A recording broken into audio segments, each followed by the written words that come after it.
Hello and welcome to Dr. Nora's Clinic. In today's episode, I'm going to be sharing with you some interesting observations and cases that I've come across working as a general practitioner amongst the coronavirus outbreak over here in Australia.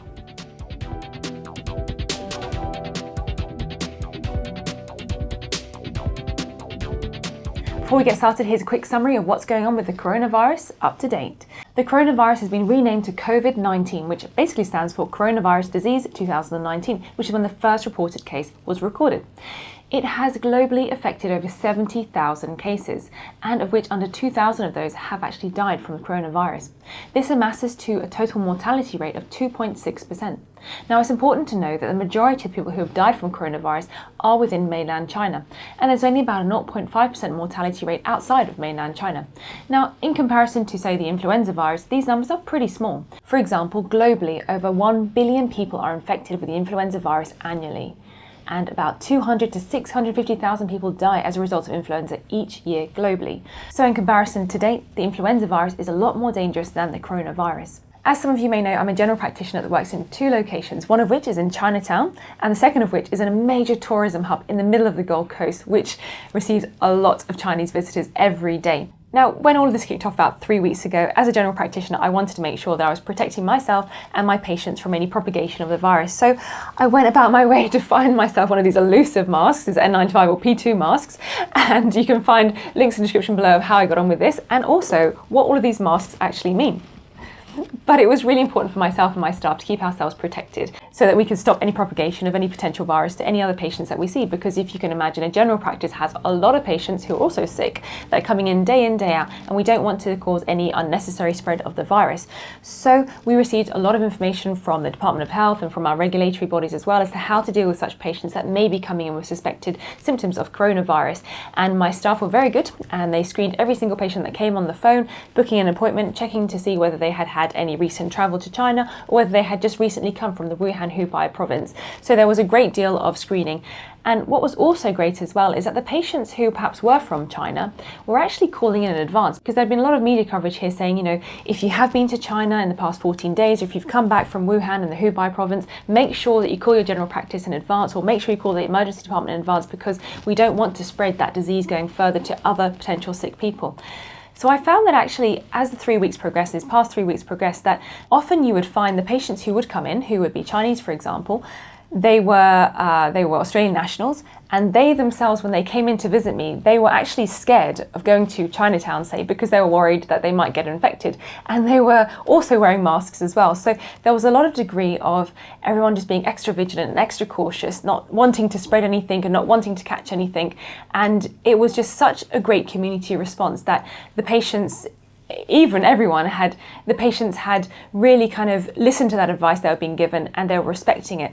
And in fact, I had some patients from Hong Kong, and yes, initially there was some worries from my reception staff that perhaps these patients had been on a plane that had been infected and so on, but actually they were the most politest patients I'd ever seen. They were very cautious. They said, no, we don't have any symptoms. We're here just for a minor illness. And I really do praise the Chinese nationals for taking the utmost precautions, for keeping themselves self-isolated and calling us in advance, and also calling the ED departments in advance as well, so that we could get the precautionary measures to self-isolate them when they do attend to these centres. Now, that is obviously the case here in Australia. In Australia, we've got a fantastic media response, and patients know that if they are symptomatic or if they have been travelling, that they must self-isolate and call in advance. However, across the pond in London, I did hear of a case where a lady didn't call up in advance, and she actually had presented to the emergency department with coronavirus, and there was a lot of furore about this because the patient had actually gone in an Uber car, and then she presented to the emergency department, and then there was a lot of fear and worry that this patient had self-isolated, she didn't call up in advance, and then there was this potential of this propagation of the disease as well. Now, the coronavirus has massively affected a huge proportion of my patients, and I am seeing no less than 2 patients in every shift who is presenting with symptoms of anxiety regarding the COVID-19 or the novel coronavirus. And this for me is quite a daunting and an upsetting experience, because I'm hearing some cases where patients are confining themselves to their houses because they're too petrified of walking in the street, they're too petrified of going to a supermarket to buy their groceries. There are even patients who are petrified of using their lifts in their apartment blocks.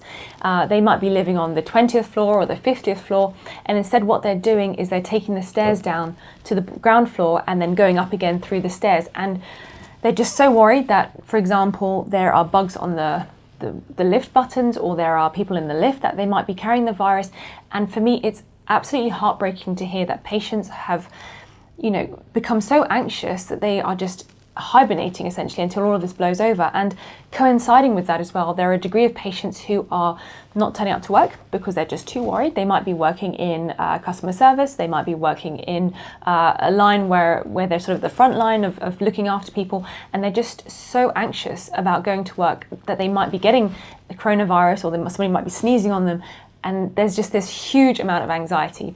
For these patients, it is really important to know that you're not the only ones out there. There's a lot of people who are in the same boat as you, and there is help available. And that help does consist of seeing a general practitioner, asking for a psychological referral where you can see a psychologist and talk about this and get to talk to one another and kind of work out what are the anxieties stemming from, how can you overcome those anxieties, and how can you prevent yourself from going down to a spiral where you're just hibernating in your room, because ultimately you do need to get out there, you do need to get your food, you need to get your income so that you can survive. And you just need to take your precautions, making sure that you're not going near anybody who might be sick. So for me, that is probably the most heartbreaking thing as a general practitioner, is seeing Australians, not even just Chinese nationals, but Australians really suffering from anxiety. And going on from that as well, I'm seeing a number of people who are coming into the practice, and they might be wearing their masks, which is completely fine, and I accept that. But some people are even double masking as well, or putting 3 masks on, which, as you can imagine, these masks are pretty thick in themselves. So if you're having to wear 3 of these masks all together, there will be a lot of mask fatigue and probably dehydration and feeling quite exhausted as well, giving you headaches, because first-hand experience of these masks, they are very thick. It is tough to breathe in. You're not getting your full oxygen requirements if you have fitted it incorrectly. So imagine having 3 layers on top of each other. Again, that is also going to cause other medical problems such as dehydration, fainting, headaches, and so on. So people are taking extremes to the mask fitting, and there's been no recommendations to wear more than 1 mask. 1 mask is sufficient as long as it is fitted correctly, and you can check out how to fit a mask correctly in one of my descriptions previously, and I'll leave a link in the description below. But 1 mask is sufficient as long as you are also changing it regularly and also performing good hand hygiene as well. In saying that, I've also seen patients who have been concerned that they might have passed someone in the street, they might have a bit of a cough or a cold, and they think that they might have the coronavirus. And so what's happening is these patients are presenting to the emergency department and they're being turned away because they don't fulfill the criteria. And the criteria, generally speaking, is if you've been in the Wuhan, Hubei province in the past 14 days, or if you've had a close contact with somebody who's been infected with coronavirus in the last 24 hours. So these are the patients that are getting screened in the emergency department. So a lot of patients are going to the emergency department and they're getting rejected, and they're coming to the general practitioners for screening. And what is important to know is that as a general practitioner, we don't all have the authority to screen you for coronavirus. So there are only a limited number of pathology centres that can actually take specimens for coronavirus, which usually is a nasopharyngeal swab in through the nose or in through the throat, and that will tell us whether or not you have coronavirus. Now, obviously, it's really important that if you are thinking of having a swab to see if you are infected with coronavirus, then you must call ahead your general practice, because 1, they may not be able to test you for coronavirus because they may not have the facilities on board, and 2, it's really important that if you are thinking you have coronavirus, that you don't come in just sitting in the waiting room, waiting around, coughing and spluttering, because we really don't want to propagate that virus to anybody else. So please do make sure that you call up ahead to make sure that your general practice is able to offer that facility. Now, generally speaking, as a practice, whether we see patients who are suspected or not suspected, we are making sure that we cleanse every hard surface with bleach, because we know that is the one detergent that's going to kill the coronavirus, and making sure that we wipe down all of our equipment as well after each patient and towards the end of the day as well, to make sure that we're not propagating any virus as well. On a lighter note, one good thing that has come about wearing one of these thick N95 or P2 masks is not because of suspected coronavirus patients, but it is because of the common cold. Now, I have a lot of patients that will come in to see me with a cough, and perhaps they need some time off work because they want to get better, or they're not feeling 100%. And a lot of patients feel that they need to prove to the doctor that they have a cough. So I'll often get patients coming in saying, "Oh, doctor, I feel really sick today. I've got a cough, I've got temperature." And they start coughing, and they start coughing and coughing and coughing. I think to myself, you know, I understand that you're sick. I can examine you, I can listen to your chest, I can take your temperature. You don't necessarily need to cough in my face. So the great thing about this mask is it actually helps to protect me from anybody who decides to cough on demand to prove to me that they have a medical ailment, so that I'm not carrying any more bugs and giving it to my next patient or even taking it home with me as well. So the nice thing about these masks is those patients who love sharing with me their coughs. So guys, really, if you have got a cough or a cold, you don't need to cough in our faces. We're not made of iron, we're not made of steel. We are humans after all. We do pick up bugs, unfortunately. You know, we would prefer if you didn't cough in our face, or if you do need to cough, have a tissue. There's loads on the table. Take a tissue, cough in a tissue, and then dispose of it, just so we don't spread any more flu type symptoms, please. Thank you very much. I do also have on the other end of the spectrum good old Aussie people who are just like, Doc, why are you wearing that mask? What's that for? What are you doing with that? So despite all of the media, all of the craziness that's going on in the media, I do have a select number of patients who look at me really confused, and they say to me, "Are you not feeling well, Doc? Have you got a cold today?" And I'm like, no, it's the coronavirus. I'm just trying to be careful. I want to protect you from the coronavirus. And they're like, oh, what's that?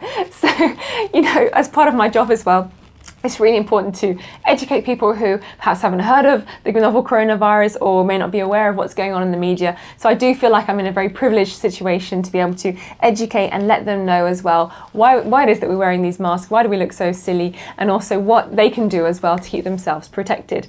Speaking of which, the best way that you can keep yourself protected from the novel coronavirus is one, hand hygiene. Hand hygiene is so important. You should wash your hands with warm soapy water for at least 15 seconds, making sure that you get into all of the web spaces, in your thumbs, in your fingernails, as well as your wrists as well, under nice warm running water.